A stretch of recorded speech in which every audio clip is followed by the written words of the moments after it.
how to set up a skateboard for beginners. So obviously, the first thing you'll need is a deck. Now, it's usually better to set up a deck that's already been used, because this way you don't have to break it in yourself. And it should be pretty easy to find these for relatively cheap at a thrift store, or if you check the dumpsters around a skate park. So the first step will be to put on the grip tape.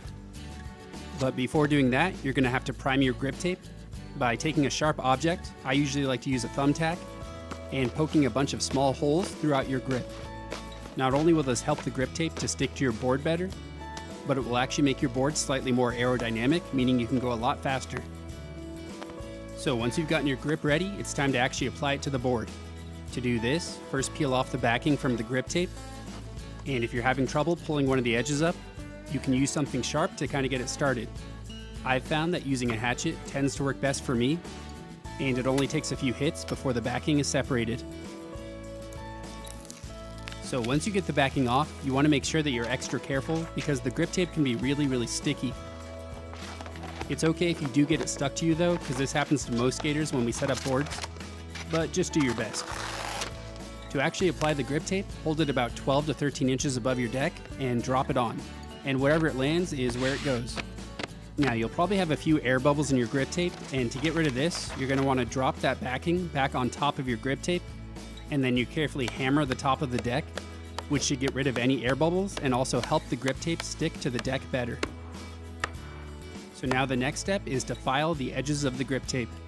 Because grip tape can be rather fragile, you don't want to use any metal for this step. I personally suggest using a plastic knife, which you should be able to find from any local fast food place.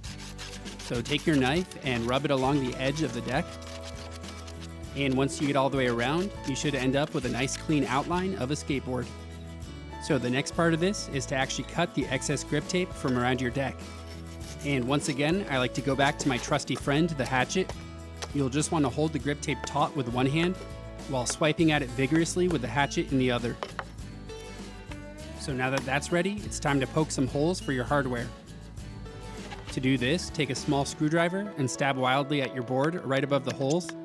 Eventually, you should get lucky and end up piercing the grip tape.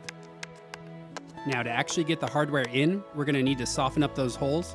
And to do that, we're actually going to need to hold a flame over these holes, just enough to soften up the grip tape so we can slide the hardware in. And at this point, if you have any hardware that's not going completely in, just use your trusty hammer. And now we get to the wheels.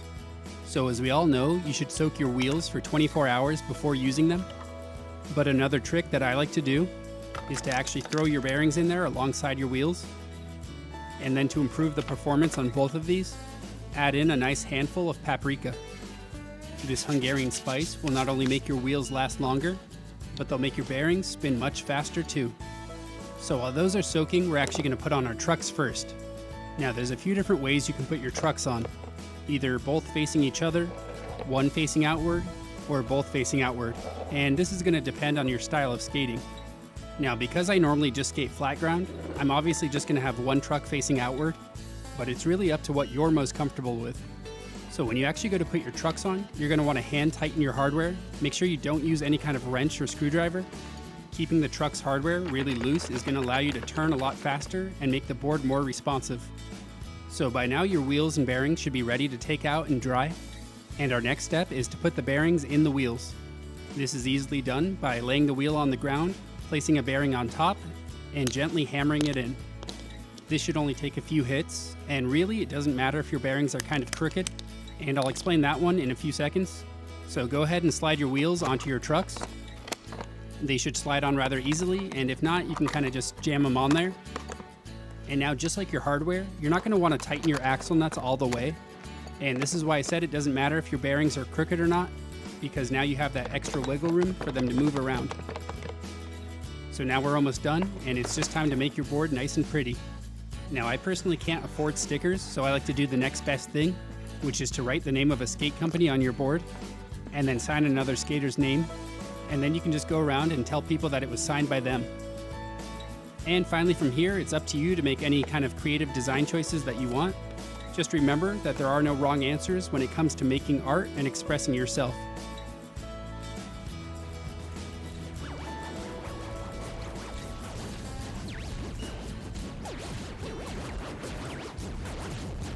Peanut butter.